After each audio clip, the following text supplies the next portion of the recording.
All right, let's get into it. So you got how many? It looked like you got a couple days with Bryan Cranston and Aaron Paul. we got a couple days with him. You only got a couple scenes out of him? I mean, one together and then one separate. Why did you have Aaron Paul connect with Kim? What was that? Because you could have.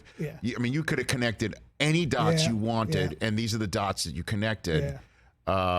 So what do you got for me on that front? I don't have a great answer other than it just felt good. It just felt right. And I just love those two. And both of those characters on their individual shows, Breaking Bad and Better Call Saul, they were characters we didn't realize when we hired them, both respectively for both shows. We didn't realize how important they were going to be to both of their individual series. We didn't know, I've told this story many times, but Jesse Pinkman, we were going to kill him off at the end of season 1. And season 1 was only going to be 9 episodes of Breaking Bad. And we were going to kill him off because I figured dumbly that, he will have fulfilled his utility to the plot. He would have gotten Walter White into this world of criminality. And then once that was done, you don't need him anymore. That was so short-sighted. And then, of course, he winds up being, integrally important to Breaking Bad. And the same goes for Ray's character, Kim Wexler. She's just, there wouldn't be, I don't think we would have had as much love, as many viewers, as much ink written about this show if it weren't for this character of Ray. She's just fantastic. And so just seeing those two together, both number 2 on the call sheet, so to speak. Yeah, there it is outside of Saul Goodman's office, sharing smoke. Yeah. I feel so bad that night. Was it really pouring?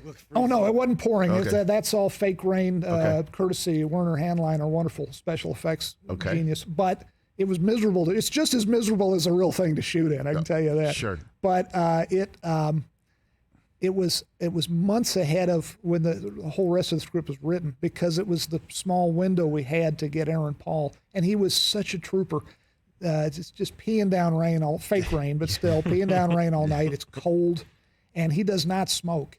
I think he used to in real life. But I said, I got to have a reason for you two to be standing there talking as long as you are, because the vibe from her, rightly so, is that she's not going to spend a lot of time here talking with you. So she just signed divorce papers. Exactly. Man. She kind of wants to get out of there. And he's kind of looking her up and down like, man, you're pretty milfy, which she is. Yeah. He was smoking these clove cigarettes, and he was such a trooper. I didn't even know this until late in the night. He would do the scene. You do a great many takes, especially when, like me, you're making people do it more than once.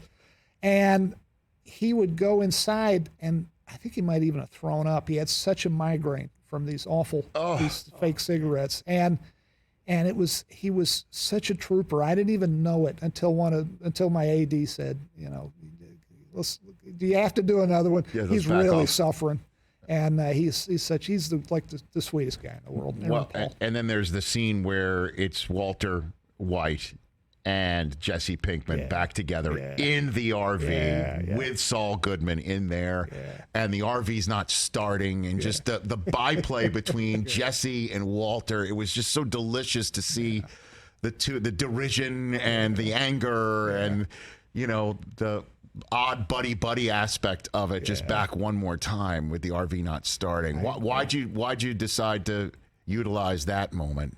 Because again, you only had a small window with these guys, and I just wanted to understand what your choices were with getting these guys back on screen. I think in that case, and that episode was written and directed by Tom Schnauz. I think maybe my oldest friend in the world, who I'm still in touch with on a regular basis. He and I met at NYU Film School, and he just crushed it, as he always does, writing and directing. That was a great episode, and I think we were thinking, we need to see how quickly this character of Saul Goodman kind of takes charge of this situation. He's on his knees with a gun to his head. These guys are about to kill him, or at least they're threatening to. I don't know if they would have done it. And then suddenly he turns things around, and it feels by the end of the scene, you guys, you two clowns work for me. And that felt like the right time to plant that flag. And having said that, the truth was more complicated.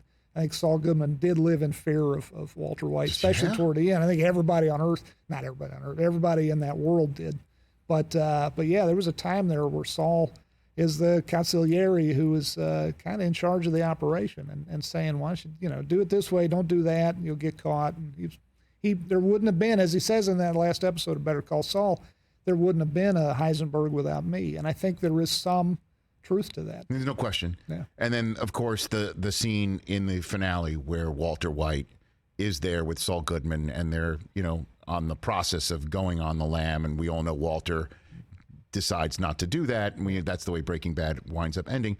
The fact that the question about who Saul Goodman is deep down inside, and Jimmy McGill and how he became Saul Goodman, and the question for this entire series was why? Why was he like this? Yeah. For Walter White to be given the line to reveal essentially what's going on, where Saul reveals about the Slip and Jimmy story, and he turns to him and he says, so you've always been like this. Yeah. And I just was blown away. I'm like, that you guys build up to this slow burn to have Walter White deliver that line is unbelievable. And the shot that Peter set up from down below, he just walks into the frame and delivers that line. Yeah. It's so great, man. I'm getting goosebumps just friggin' talking about it. It's really, and again, I'm just wondering, did you specifically set this thing up to have Walter White deliver that line when it's all said and done? Because he reveals the answer at the very end. That Peter wrote that line in there, and Peter wrote and directed that episode. Yeah. And we plot these things out together as a team of writers, but not every detail, not every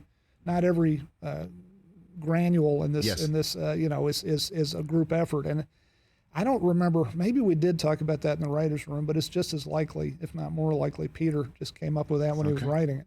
Yeah. It's brilliant. Yeah, I mean, brilliant. That's the answer. Yeah. There's no escaping it. You've always been like this.